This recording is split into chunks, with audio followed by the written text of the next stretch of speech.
सबसे पहले तो मैं मीडिया भाइयों का और बहनों का धन्यवाद करता हूं जिन्होंने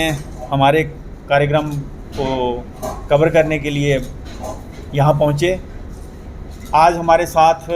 हमारे प्रोविंशियल प्रेसिडेंट संदीप चिप जी हैं, सीनियर वाइस प्रेसिडेंट किशोर जी हैं, कोषाध्यक्ष सुखदेव जी और जनरल सेक्रेटरी तरुण जी। हमारा मेन मुद्दा बहुत ही इम्पॉर्टेंट इशू पे है आज जो प्रेस कॉन्फ्रेंस हमारी है। आपने सुना होगा कि एक लंपी स्किन डिजीज़ जो है वो पशुओं में बहुत बड़े पैमाने पे पूरे भारतवर्ष में आ गई है, लेकिन पिछले 10-15 दिन से हमारा जम्मू कश्मीर जो ड्यूटी हमारी है वो सेफ़ थी, लेकिन 10-15 दिन से हमारे यहाँ भी उसने दस्तखत दे दिया है। और हम आज इसीलिए इकट्ठा हुए हैं, हमारी all Jammu Kashmir dairy farmer association जो है वो सरकार के माध्यम से, आपके माध्यम से सरकार के सामने अपना पक्ष रखना चाहते हैं कि ये लंपी स्किन डिजीज़ जो है इसको हल्के में ना लिया जाए। एज कोविड-19 जैसे हुआ था ह्यूमन बीइंग के लिए, ये जानवरों के लिए स्पेशली गाय के लिए जो इतनी स्प्रेड हो रही है, आज अगर एक पशु को होती है तो दूसरे दिन 10 पशुओं को हो जा रही है और धीरे धीरे जानवर कोलैप्स हो जाता है और मर जाता है। तो मैं सरकार के सामने ये बात रखना चाहता हूँ कि एक हाई लेवल मीटिंग जो है एलजी महोदय, एडिशनल चीफ सेक्रेटरी हमारे डुल्लू साहब, चीफ सेक्रेटरी साहब और दोनों कृषि विश्वविद्यालय जो हमारे यूनिवर्सिटीज हैं और डिपार्टमेंट एनिमल हस्बेंड्री जो हैं, ये सारे और भी कोई शोधकर्ता जो रिसर्च इंस्टीट्यूट हैं उनको बिठा करके इस पे इमीडिएट जो है वो एक्शन किया जाए, इसका रिसर्च किया जाए और एक गवर्नमेंट की तरफ से गाइडलाइन निकले कि हमें करना क्या है। और फार्मर को हौसले के लिए कुछ ना कुछ जो गवर्नमेंट की गाइडलाइन होगी, ऐसे आपने देखा होगा भिन्न भिन्न प्रकार की लोग सोशल मीडिया पे बाइट दे रहे हैं, कुछ क्या कह रहे हैं क्या नहीं कह रहे, उससे हम गुमराह होते हैं, हमारे किसान गुमराह होते हैं और ज़्यादा पैंडेमिक हो जाते हैं। तो मैं आपके माध्यम से दूसरी बात ये कहना चाहता हूँ कि जितने भी हमारे सरकारी हॉस्पिटल हैं, एनिमल हॉस्पिटल, वहाँ पे इसकी कोई दवाई नहीं है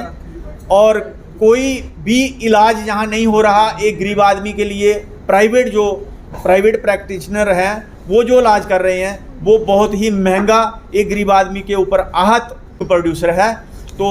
मैं समझता हूँ कि इस डिजीज़ को जैसे कोविड-19 पे सरकार ने एक हल्ला बोल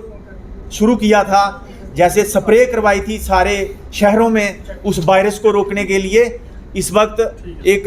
सारे गांव देहात में और सारे शहर में एक स्प्रे करवानी चाहिए। जो वायरस हमारा पशुओं को एक से दूसरे पशु में जा रहा है वो कम से कम मक्खी और मच्छर के माध्यम से सुना है कि जा रहा है, वो तो कम से कम ख़त्म हो जाएं तो आने वाला कल जो है हम सिक्योर हो सकेंगे। नहीं तो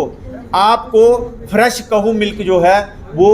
मेरे ख्याल में 10-15 दिन में अगर कंट्रोल नहीं किया गया तो गाय का फ्रेश मिल्क आपको नहीं मिलने वाला है। ये मेरा दावा है। जिस स्तर पर ये बड़े पैमाने पे हमारे यहाँ जो बीमारी जो आ गई है,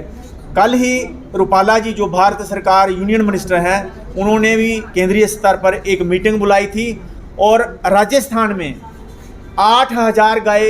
इस वक्त तक मर चुकी हैं और बहुत ही ज़्यादा गाय जो हैं वो सीरियस हैं। हरियाणा में भी सेम पोजीशन है और पंजाब में हमारा नेबर स्टेट है जो वो भी हमारी पूरी सेम पोजीशन है। 50% से ज़्यादा गायों को बीमारी आ गई है।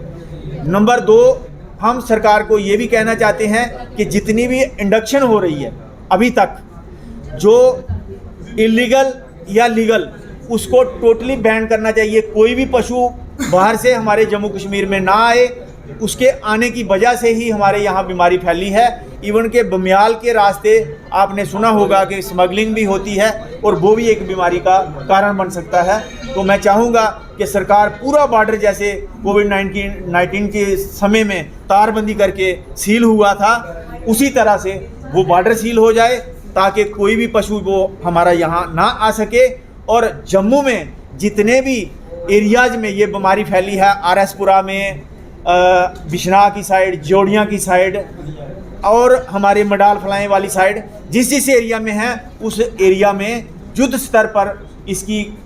रोकथाम के लिए पूरी टीमें डिप्यूट करनी चाहिए, चाहे टीकाकरण की बात हो और यहाँ पे जो फर्स्ट एड की दवाई जैसे बता रहे हैं वो हमारी स्टेट में नहीं मिल रही है, उसके लिए भी सरकार को आगे आना चाहिए और उसका भी बंदोबस्त करना चाहिए ताकि हमारे किसानों को हम कहाँ से मंगवाएं दवाई। किसी भी बाज़ार में कोई गोट पाक्स की बात कर रहा है, कोई दूसरी बात कर रहा है, कोई दूसरी बात कर रहा है, वो हमारे यहाँ मार्केट में उपलब्ध नहीं है दवाइयाँ, क्योंकि उनकी ज़रूरत ही नहीं पड़ती। तो जो मेडिकल शॉप है वो कहाँ क्यों रखेगा, वो सरकार इस वक्त अरेंज करवाए और सारे टीकाकरण जो फर्स्ट एड है उसके लिए इमीडिएट मेरे ख्याल में 1-2 दिन में सारा टीकाकरण हो सकता है।